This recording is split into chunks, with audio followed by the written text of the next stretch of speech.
Chapter number 3 যে পৰিৱেশ প্ৰদূষণ আৰু আইন কানুন। তো এইটো আছিল ফাৰ্ষ্ট ছেমিষ্টাৰৰ যিটো তোমালোকৰ BSc ছাবজেক্ট ইনভাইৰমেণ্টেল ষ্টাডিজ। তো সেই ছাবজেক্টৰ আজি তৃতীয় নম্বৰ ইউনিটৰ কিছুমান ইম্পৰ্টেণ্ট কুৱেশ্যন আনচাৰ ডিছকাছ কৰিম, যিহেতু তোমালোকৰ কালি এক্সাম আছে 2 নম্বৰী আৰু 5 নম্বৰী প্ৰশ্নৰ কাৰণে তোমালোকে কুৱেশ্যনকেইটা চাই লোৱা। পৰিৱেশ প্ৰদূষণ আৰু আইন কানুন তৃতীয় নম্বৰ চেপ্টাৰ। তোমালোকে প্ৰথমে তোমালোকে কুৱেশ্যনটো শিকি যাবা যে পৰীক্ষাৰ কাৰণে যে পৰিৱেশ প্ৰদূষণ কিয় হয়। তো পৰিৱেশ প্ৰদূষণ কিয় হয় এই কুৱেশ্যনটো তোমালোকে শিকি যাবা। তোমালোকৰ 5 নম্বৰী প্ৰশ্নৰ কাৰণে এইটো তোমালোকে শিকি যাবা। গুৰুত্বপূৰ্ণ হয় প্ৰশ্নটো যে পৰিৱেশ প্ৰদূষণ কিয় হয়। তো ইয়াৰ এনচাৰটো তোমালোকে চাই লোৱা। এনচাৰটো দি আছোঁ, এইবিলাক আছিল এনচাৰ যে পৰিৱেশ প্ৰদূষণ কিহৰ কাৰণে হয়। তো এইবিলাক আছিল উত্তৰ। তো উত্তৰটো তোমালোকে ভালদৰে চাই লোৱা। এই কুৱেশ্যনটো গুৰুত্বপূৰ্ণ হয়। তোমালোকৰ মডেল পেজ নম্বৰ 94 দি আছে প্ৰশ্নটো। তাৰপিছত তোমালোকে এই পাছত আৰু এখন প্ৰশ্ন দিয়া আছে যে প্ৰশ্ন নম্বৰ 5 যে পৰিৱেশ প্ৰদূষণৰ বিভিন্ন প্ৰকাৰবোৰ কি কি। তাৰ উত্তৰকেইটা চাই লোৱা যে উত্তৰ দিছে পৰিৱেশ প্ৰদূষণৰ বিভিন্ন প্ৰকাৰবোৰ হ'ল। তো তোমালোকে নেক্সট পেজত দিয়া আছে ইয়াৰ উত্তৰ। তো উত্তৰটো তোমালোকে সম্পূৰ্ণখিনি চাই লোৱা। এইবিলাক আছিল উত্তৰ যে 5 নম্বৰ প্ৰশ্নৰ যে পৰিৱেশ প্ৰদূষণৰ বিভিন্ন প্ৰকাৰ। তো প্ৰকাৰ এইবিলাক আছিল। প্ৰকাৰটো তোমালোকে শিকি যাবা। এইটো ইম্পৰ্টেণ্ট হয় তোমালোকৰ ফাইনেল এক্সামিনেশ্যনৰ কাৰণে, যিহেতু তোমালোকৰ কালি এক্সাম আছে। তো কালি এক্সামৰ কাৰণে মষ্ট ইম্পৰ্টেণ্ট হয় কুৱেশ্যনটো। তাৰপিছত তোমালোকে আৰু এটা কুৱেশ্যন শিকি যাবা যে পৰিৱেশ প্ৰদূষণৰ কাৰকবোৰ কি কি। তো পৰিৱেশ প্ৰদূষণৰ কাৰকবোৰ কোনকেইটা আছিল এইটো তোমালোকে শিকি যাবা। তো নেক্সটত তোমালোকে আৰু এটা শিকি যাবা যে প্ৰদূষণ কি, প্ৰদূষক কি কি শ্ৰেণীত ভাগ কৰিব পাৰি। প্ৰদূষক কি শ্ৰেণীত ভাগ কৰিব পাৰি এইটো তোমালোকে শিকি যাবা। এইটো ইম্পৰ্টেণ্ট হয়। তো এইবিলাক আছে তোমালোকৰ গুৰুত্বপূৰ্ণ প্ৰশ্ন আৰু উত্তৰ। তো গোটেইবিলাক তোমালোকে ভালদৰে চাই ল'বা। নেক্সট পেজ নম্বৰ দিয়া আছে তোমালোকৰ মডেল পেজ নম্বৰ 98ৰ যে 15 নম্বৰ কুৱেশ্যনটো 15 নম্বৰ কুৱেশ্যন যে বায়ু প্ৰদূষণৰ প্ৰভাৱৰ বিষয়ে লিখা। এইটো তোমালোকে শিকি যাবা যে বায়ু প্ৰদূষণৰ প্ৰভাৱৰ বিষয়ে আহিব পাৰে তোমালোকৰ 5 নম্বৰী প্ৰশ্নৰ কাৰণে। এইটো তোমালোকে শিকি যাবা। এইটো তোমালোকৰ ইম্পৰ্টেণ্ট হয়। তো এই আনচাৰটো তোমালোকৰ দিয়া আছে যে বায়ু প্ৰদূষণৰ প্ৰভাৱ। প্ৰথমতে আছে মানুহৰ স্বাস্থ্যৰ ওপৰত প্ৰভাৱ, জীৱ জন্তুৰ ওপৰত প্ৰভাৱ, পদাৰ্থ বস্তুৰ ওপৰত প্ৰভাৱ। তোমালোকে এইবিলাক সম্পূৰ্ণখিনি তোমালোকে ডিটেইলছ তোমালোকে চাই ল'বা। এইটো তোমালোকৰ কাৰণে ইম্পৰ্টেণ্ট হয় তোমালোকৰ 5 নম্বৰী প্ৰশ্নৰ কাৰণে। তাৰপিছত তোমালোকে আৰু এখন তোমালোকে প্ৰশ্নটো চাই ল'বা যে কুৱেশ্যন নম্বৰ 1698 পেজৰ যে বায়ু প্ৰদূষণ কেনেকৈ নিয়ন্ত্ৰণ কৰা হয়। তো এইটো মষ্ট ইম্পৰ্টেণ্ট হয় যে বায়ু প্ৰদূষণ নিয়ন্ত্ৰণ কেনেকৈ কৰা হয়, যে বায়ু প্ৰদূষণ 2 প্ৰকাৰ কৰিব পাৰি। তো ইয়াৰ আনচাৰটো তোমালোকে চাই লোৱা। তো এয়া আছিল আনচাৰ যে বায়ুমণ্ডলৰ গেছীয় মিশ্ৰ এৰি দিয়াৰ আগে আগে প্ৰদূষক গেছবোৰৰ পৃথকীকৰণ। আৰু 2 নম্বৰটো তোমালোকে সম্পূৰ্ণখিনি চাই লোৱা। মষ্ট ইম্পৰ্টেণ্ট হয় তোমালোকৰ প্ৰশ্ন এইটো যে 5 নম্বৰী প্ৰশ্নৰ কাৰণে। তো ভেৰি ইম্পৰ্টেণ্ট, তোমালোকে এইটো চাই ল'বা। প্ৰশ্ন নম্বৰ 18 যে জল প্ৰদূষণ কেনেদৰে নিয়ন্ত্ৰণ কৰিব পাৰি। এইটো ইম্পৰ্টেণ্ট হয় তোমালোকৰ পৰীক্ষাৰ কাৰণে। জল প্ৰদূষণ কেনেদৰে নিয়ন্ত্ৰণ কৰিব পাৰি এইটো তোমালোকে সম্পূৰ্ণ এনচাৰটো তোমালোকে চাই লোৱা। 99 পেজত দিয়া আছে কুৱেশ্যনটো আৰু এনচাৰটো তোমালোকে চাই লোৱা। এইবিলাক আছিল এনচাৰটো তোমালোকে পইণ্ট আউট কৰি দিয়া আছে। তো পইণ্ট আউট কৰি দিয়া আছে। তো সম্পূৰ্ণ তোমালোকে চাই ল'বা। তাৰপিছত তোমালোকৰ 19 নম্বৰ প্ৰশ্নটো ইম্পৰ্টেণ্ট হয় যে পানী কেনেদৰে প্ৰদূষিত হয়। যে পানী প্ৰদূষণৰ কেইটামান দ্ৰব্যৰ নাম লিখা। তো পানী কেনেদৰে প্ৰদূষিত হয় তো এইটো তোমালোকে সম্পূৰ্ণখিনি চাই ল'বা যে পানী কেনেদৰে প্ৰদূষিত হয়। তাৰপিছত তোমালোকৰ 20 নম্বৰ কুৱেশ্যনটো পানী প্ৰদূষণৰ উৎসসমূহ কি কি আৰু ইয়াৰ বিষয়ে চমুকৈ লিখা। এইটো তোমালোকে শিকি যাবা। এইটো ইম্পৰ্টেণ্ট হয় তোমালোকৰ পৰীক্ষাৰ কাৰণে কালি যে পানী প্ৰদূষণৰ উৎসসমূহ কি কি আৰু ইয়াৰ বিষয়ে চমুকৈ লিখা। তো তোমালোকৰ এই কুৱেশ্যনটো দিয়া আছে যে 100 পেজত দিয়া আছে মডেল পেজ। তাৰপিছত তোমালোকৰ আৰু এটা কুৱেশ্যন শিকি যাবা যে পানী প্ৰদূষণৰ প্ৰভাৱসমূহ কি কি। তো পানী প্ৰদূষণৰ প্ৰভাৱসমূহ কেনেধৰণৰ আছিল। তো এইটো তোমালোকে শিকি যাবা। 101 পেজত দিয়া আছে। তো এই আনচাৰটো তোমালোকে চাই লোৱা। এনচাৰটো তোমালোকে এটা স্ক্ৰীনশ্বট মাৰি লোৱা আৰু যিসকলৰ মডেল আছে তো মডেল তোমালোকে মাৰ্ক কৰি লোৱা। কুৱেশ্যনবিলাক তোমালোকৰ কালি এক্সামৰ কাৰণে ইম্পৰ্টেণ্ট হয়, যিহেতু তোমালোকৰ কালি ৰাতিপুৱা এক্সাম আছে BSc ইনভাইৰমেণ্টেল ষ্টাডিজ। তো তোমালোকে এইবিলাক চাই যাবা। তো তাৰপিছত তোমালোকে 22 কোৱেশ্চন নম্বৰ ভাৰতবৰ্ষৰ কেইখনমান প্ৰদূষিত নদীৰ নাম লিখা। তো ভাৰতবৰ্ষৰ কেইখন প্ৰদূষিত নদী হ'ল যে যমুনা, হুগলী, গংগা, দামোদৰ, গোমতী, কাবেৰী। তো এইবিলাক আছে ভাৰতবৰ্ষৰ কেইখনমান প্ৰদূষিত নদী। তো এইটো তোমালোকে শিকি যাবা।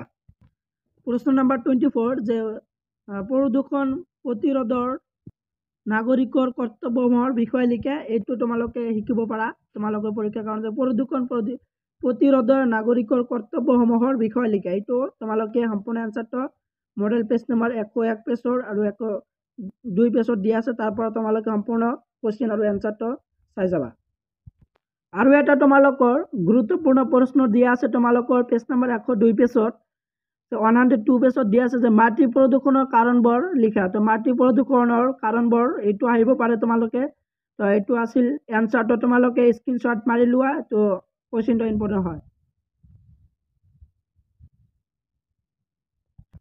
আজি যিবিলাক তোমালোকৰ আগত কোৱেশ্চনবিলাক ডিছকাছ কৰি আছোঁ, এইটো আছিল BSc ইনভাইৰমেণ্টেল ষ্টাডিজ ছাবজেক্টৰ 3 নম্বৰ ইউনিটৰ 2 আৰু 5 নম্বৰ কোৱেশ্চনৰ 5 মাৰ্কৰ কোৱেশ্চন আৰু এনচাৰ। যে শব্দ প্ৰদূষণৰ বিষয়ে লিখা 28 কোৱেশ্চনটো দিয়া আছে। শব্দ প্ৰদূষণৰ বিষয়ে লিখা। তো শব্দ প্ৰদূষণ কি? তো এইটো আহিব পাৰে। তো তোমালোকে কোৱেশ্চনটো শিকি যাবা যে কেইবিধমান শব্দ প্ৰদূষণৰ নাম লিখা।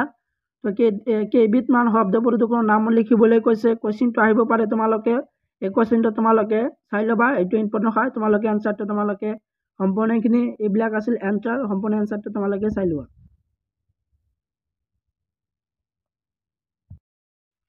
কোৱেশ্চন নম্বৰ 31 পেজ নম্বৰ 105 পেজত দিয়া আছে তোমালোকৰ যে এতিয়া তোমালোকে ৰচনাধৰ্মী প্ৰশ্ন উত্তৰৰ প্ৰশ্নকেইটা চাই লোৱা তোমালোকৰ পৰীক্ষাৰ কাৰণে কোনকেইটা ইম্পৰ্টেণ্ট হয়। তো তোমালোকে পেজ নম্বৰটো দিয়া আছে তোমালোকৰ যিটো মডেল পেজ 108 পেজত দিয়া আছে যে প্ৰথম কোৱেশ্চনটো তোমালোকে শিকি যাব। পৰিৱেশ প্ৰদূষণ কি বহলাই লিখা। তো এই আনচাৰটো তোমালোকে সম্পূৰ্ণখিনি চাই লোৱা। মোষ্ট ইম্পৰ্টেণ্ট হয় কোৱেশ্চনটো তোমালোকৰ 5 মাৰ্কৰ কাৰণে। আৰু সম্পূৰ্ণ এনচাৰটো তোমালোকে স্ক্ৰীনশ্বট মাৰি লোৱা।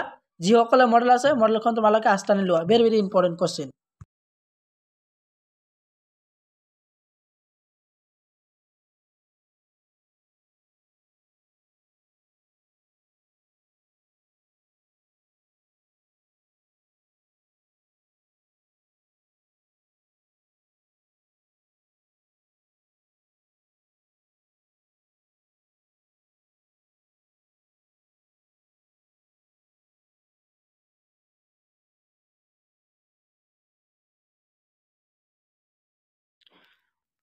ওৱান 110 পেজৰ 2 নম্বৰ প্ৰশ্নটো দিয়া আছে যে বায়ু প্ৰদূষণ কাক বোলে। তো বায়ু প্ৰদূষণ হোৱাৰ কাৰণসমূহ লিখা।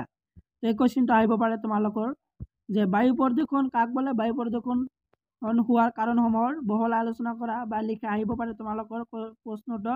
তো এই প্ৰশ্নটোৰ উত্তৰ কি দিয়া আছে তোমালোকে উত্তৰখিনি তোমালোকে সম্পূৰ্ণখিনি চাই লোৱা। তোমালোকে সম্পূৰ্ণখিনি এনচাৰটো তোমালোকে চাই ল'বা। ভেৰি ভেৰি ইম্পৰ্টেণ্ট কোৱেশ্চনটো। কোৱেশ্চন নম্বৰ 2 আৰু পেজ নম্বৰটো দিয়া আছে তোমালোকৰ মডেলত যে 110 নম্বৰ পেজ। তো এইটো তোমালোকে চাই ল'বা। আৰু আছে ইয়াৰ আনচাৰ। এইখিনি আছিল সম্পূৰ্ণ এনচাৰ 2 নম্বৰৰ প্ৰশ্নৰ। তো এইটো তোমালোকে ভেৰি ভেৰি ইম্পৰ্টেণ্ট হয়। তোমালোকে এইটো চাই ল'বা। তোমালোকে 4 নম্বৰ প্ৰশ্নটো তোমালোকে শিকি যাবা। তো এইটো তোমালোকে মডেলৰ পৰা এনচাৰটো তোমালোকে সম্পূৰ্ণখিনি চাই ল'বা। 111 নম্বৰ পেজত দিয়া আছে।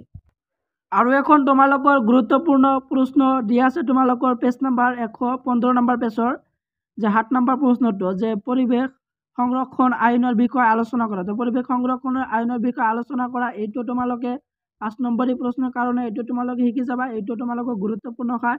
তো এই আনচাৰটো কি দিয়া আছে তোমালোকে এনচাৰটো সম্পূৰ্ণখিনি তোমালোকে চাই ল'বা। তোমালোকে ইয়াৰ পৰা এটা স্ক্ৰীনশ্বট মাৰি লোৱা। আৰু যিসকলৰ মডেল আছে মডেলৰ পৰা তোমালোকে মাৰ্ক কৰি ল'বা। মডেলৰ পৰা তোমালোকে পঢ়ি ল'বা। তো এইটো তোমালোকৰ গুৰুত্বপূৰ্ণ হয়। পেজ নম্বৰটো দিয়া আছে 115 পেজত। এইটো আছিল এনচাৰ যে পৰিৱেশ সংৰক্ষণৰ আইনৰ কোৱেশ্চনৰ সম্পূৰ্ণ এনচাৰ এইখিনি আছিল। তো এনচাৰটো তোমালোকে ভালদৰে পঢ়ি যাবা। আন এটা প্ৰশ্ন হ'ল যে 5 নম্বৰ প্ৰশ্ন যে মাটিৰ ক্ষয় বন বুলিলে কি বুজা।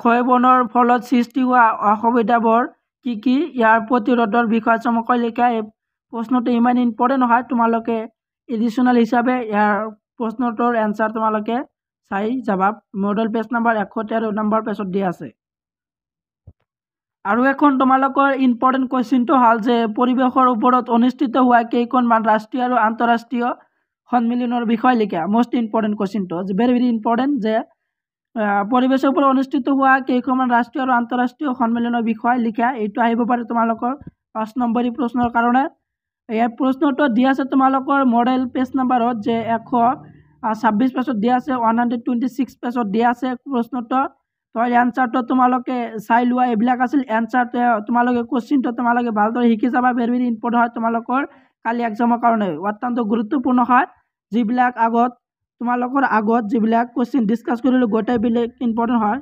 গোটেইবিলাক কোশ্চিন তোমালোকে সম্পূৰ্ণখিনি তোমালোকে পঢ়ি যাবা এনসাৰ আৰু কোশ্চিন তো মোস্ট ইম্পৰ্টেন্ট হয় গোটেইবিলাক কোশ্চিন তো তোমালোকে সম্পূৰ্ণখিনি ভালদৰে তোমালোকে পঢ়ি যাবা যেহেতু তোমালোকৰ বেছি সময় নাই তোমালোকৰ কালি এক্সাম তো কোশ্চিনটো চাই যাবা অত্যন্ত গুৰুত্বপূৰ্ণ প্ৰশ্ন নম্বৰ 15 যে পৰিৱেশৰ সুৰক্ষাৰ ক্ষেত্ৰত ভাৰতবৰ্ষত কি আইন প্ৰণয়ন কৰা হৈছে বহলাই আলোচনা কৰা তো পৰিৱেশৰ সুৰক্ষাৰ ক্ষেত্ৰত ভাৰতবৰ্ষত কি আইন প্ৰণয়ন কৰা হৈছে বহলাই আলোচনা কৰা এৰ উত্তৰটো দিয়া আছে তলত কেইখনমান পৰিৱেশৰ সুৰক্ষাৰ আইনৰ বিষয়ে আলোচনা কৰা হল তো প্ৰথমত দিয়া আছে যে বন্যপ্ৰাণী সুৰক্ষা আইন তো বন্যপ্ৰাণী সুৰক্ষা আইনটো কেনেকুৱা এইটো তোমালোকে শিকি যাবা তো সম্পূৰ্ণ এনসাৰটো তোমালোকে মডেলৰ পৰা চাই ল'বা মডেল পেজ নম্বৰ 128 পেজত দিয়া আছে 128 পেজত দিয়া আছে তাৰ পৰা তোমালোকে চাই ল'বা তাৰপিছত তোমালোকৰ খ নম্বৰ দিয়া আছে দ্বিতীয় নম্বৰ যে জল প্ৰদূষণ নিবাৰণ আৰু নিয়ন্ত্ৰণৰ আইন তো এইটো তোমালোকে শিকি যাবা এইটো ইম্পৰ্টেন্ট হয়